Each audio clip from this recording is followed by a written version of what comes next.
The Desire of Ages, Chapter 3, Section 2, The Fullness of the Time.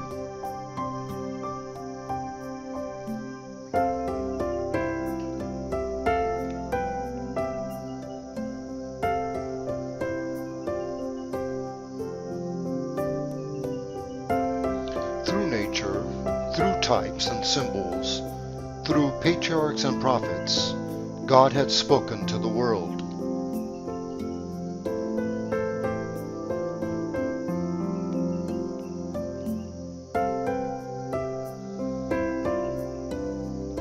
Lessons must be given to humanity in the language of humanity. The messenger of the covenant must speak. His voice must be heard in his own temple.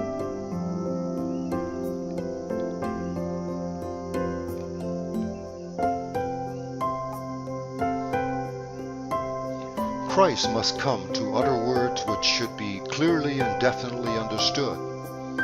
He, the author of truth, must separate truth from the chaff of man's utterance, which had made it of no effect.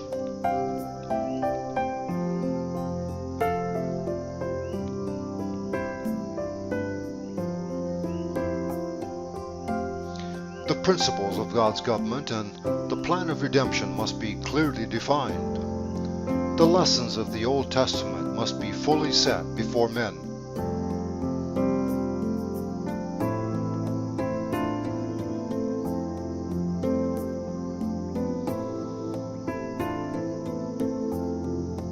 Among the Jews there were yet steadfast souls, descendants of that holy line through whom a knowledge of God had been preserved.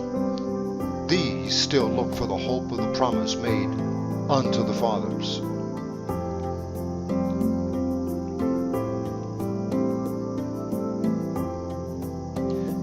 They strengthened their faith by dwelling upon the assurance given through Moses.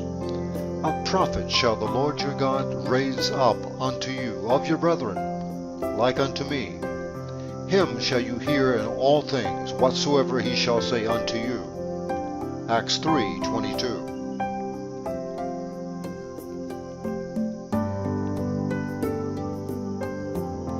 Again they read how the Lord would anoint one to preach good tidings unto the meek, to bind up the brokenhearted, to proclaim liberty to the captives, and to declare the acceptable year of the Lord. Isaiah 61, verses 1 and 2.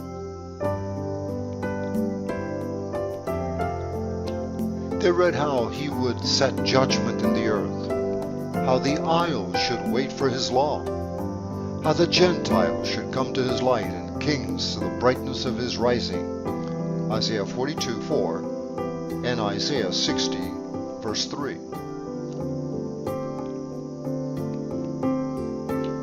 The dying words of Jacob filled them with hope. The scepter shall not depart from Judah, nor a lawgiver from between his feet, until Shiloh come. Genesis 49, verse 10.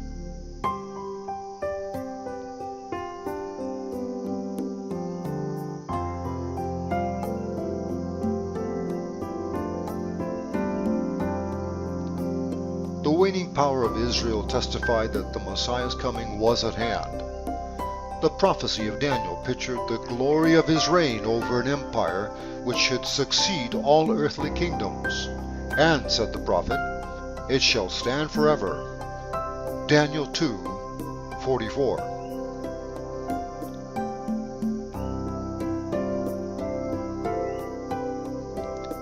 While few understood the nature of Christ's mission, there was a widespread expectation of a mighty prince who should establish his kingdom in Israel, and who should come as a deliverer to the nations.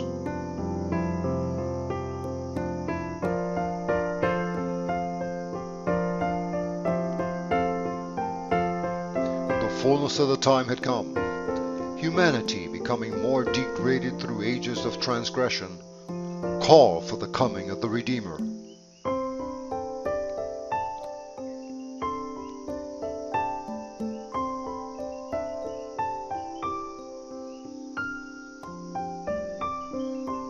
Satan had been working to make the gulf deep and impassable between earth and heaven.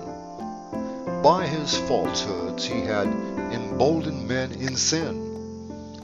It was his purpose to wear out the forbearance of God and to extinguish his love for man, so that he would abandon the world to satanic jurisdiction.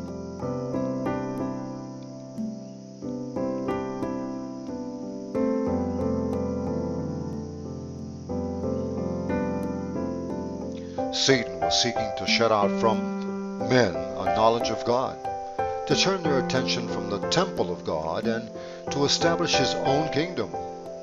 His strife for supremacy had seemed to be almost wholly successful.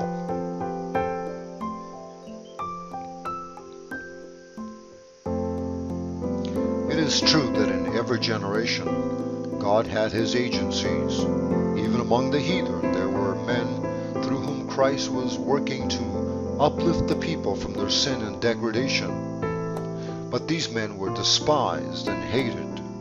Many of them suffered a violent death.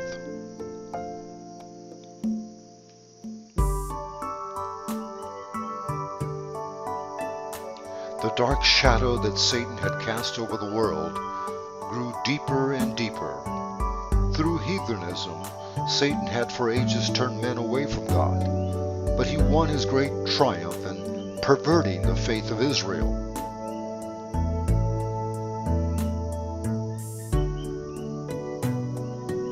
By contemplating and worshiping their own conceptions, the heathen had lost a knowledge of God and had become more and more corrupt. So it was with Israel. The principle that man can save himself by his own works lay at the foundation of every heathen religion. It had now become the principle of the Jewish religion.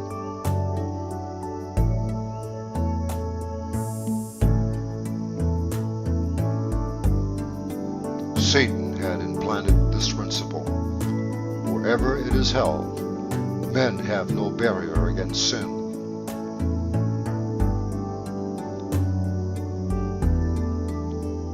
The message of salvation is communicated to men through human agencies, but the Jews had sought to make a monopoly of the truth, which is eternal life.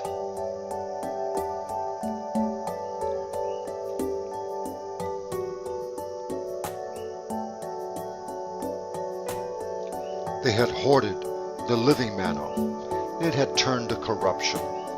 The religion which they tried to shut up to themselves became an offense.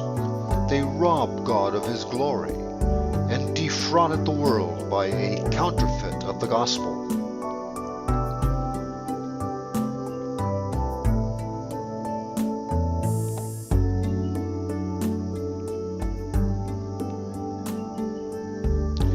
They had refused to surrender themselves to God for the salvation of the world, and they became agents of Satan for its destruction. The people whom God had called to be the pillar and ground of the truth had become representatives of Satan.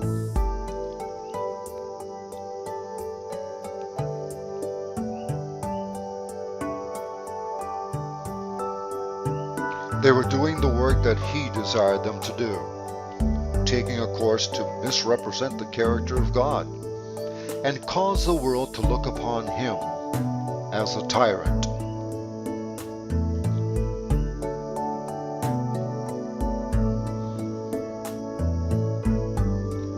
The very priests who ministered in the temple had lost sight of the significance of the service they performed. They had ceased to look beyond the symbol to the thing signified. In presenting the sacrificial offerings, they were as actors in a play. The ordinances which God himself had appointed were made the means of blinding the mind and hardening the heart. God could do no more for man through these channels. The whole system must be swept away.